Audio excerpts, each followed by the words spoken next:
Okay, firewalls. What's the purpose? Well, a firewall is, generally speaking, designed to isolate one network from another. Okay, it can be hardware or it can be software based. It can be either. It can be a standalone device or an integrated device or integrated into other equipment. In other words, routers or switches. Whether you're a small office or a home office, you may have a small Netgear or a Linksys or a Cisco router that kind of combines a lot of functionality together. It can have a firewall, it can do NAT, network address translation, and of course routing functionality as well, and perhaps even switching. So it just depends on the size of the network, how specific you want to get. There are different devices that can perform very specific functions, or there are integrated devices that can perform a lot of different functions together. All right, so as you can see here, we have just a diagram of outside users outside the firewall, and you see the firewall denoted by the brick wall. And incidentally, the term firewall historically came from buildings that were built very close to one another, and in order to prevent fire from jumping from one building to another, okay, when they were close together, think like row homes, for instance, they would build brick walls in between these different buildings. That brick wall would act as a firewall, so it would prevent the fire from jumping from building to building.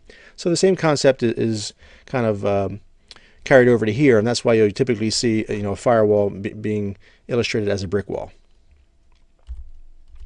Okay, so firewalls are typically used to block or limit outside traffic from entering a network. All right, as I mentioned, corporate or home.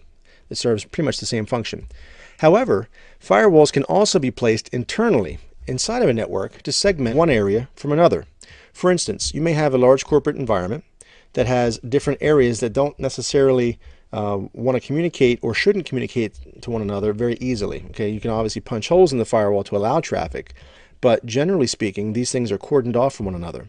For instance, if you have a PCI secure zone, like say you may have a very large enterprise that has your typical day-to-day workers, you may have an R&D department, you may have an accounting and finance department, so on and so forth. PCI secure means it contains credit card information or some type of personally identifiable information. So you want to have that kind of cordoned off from the rest of your network just to prevent internal browsing of those resources. So a firewall can be put in place between segments on your internal network as well. Okay, important to understand, just to recap very quickly, hardware versus software. Firewalls can be either hardware or software based. So they can be standalone devices or integrated into other devices like routers and switches.